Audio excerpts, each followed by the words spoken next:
This is the story I told on Darling Downs Radio for AK this week.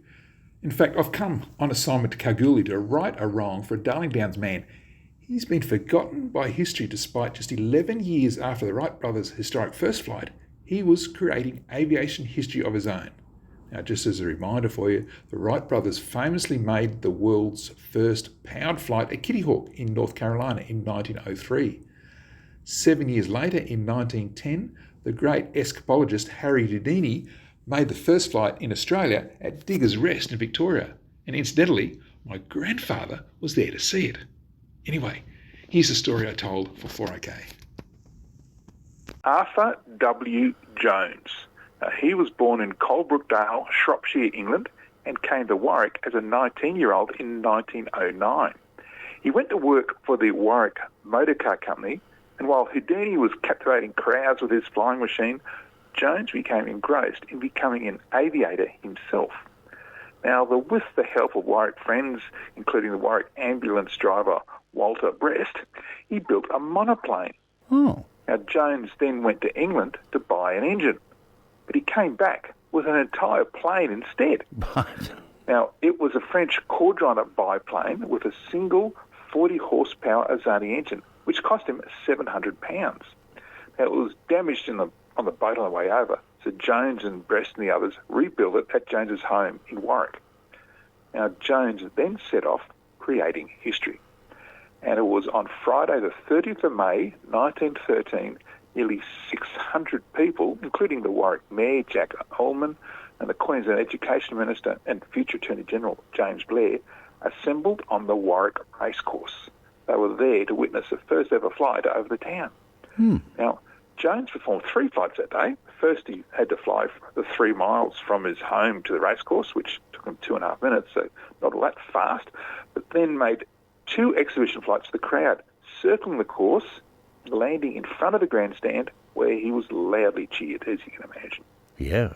Now, 2 weeks later, Jones flew in front of at least 2,000 spectators at Clifford Park Racecourse in Toowoomba. And a week later, he flew his machine for 2,000 spectators at the Rockhampton Racecourse. And there were just as many people perched elsewhere all over town, apparently.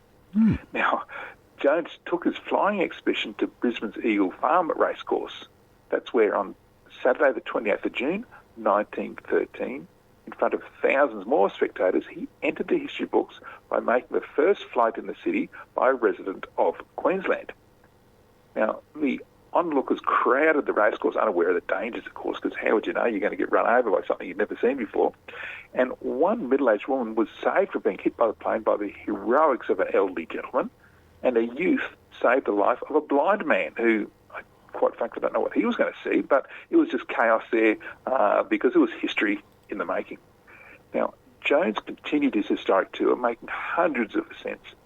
He even made 2 flights in Townsville in 1913 as part of the city's 50th birthday Jubilee celebrations.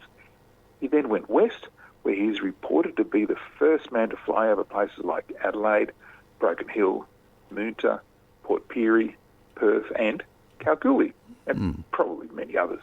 Now, at the event in Adelaide was a fellow historic luminary, Sir William Goodman, who was responsible for the first electric trams in both New Zealand and Adelaide.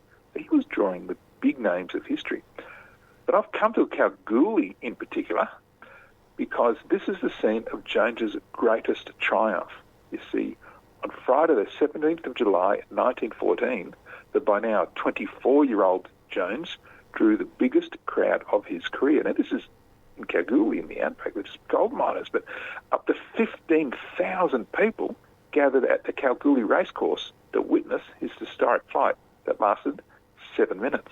Now, this was in 1914, and of course, the First World War soon intervened. Jones went to serve in France with both the Australian Flying Corps and the Royal Flying Corps. His Quadron biplane was used in Brisbane for instructing a voluntary air training corps.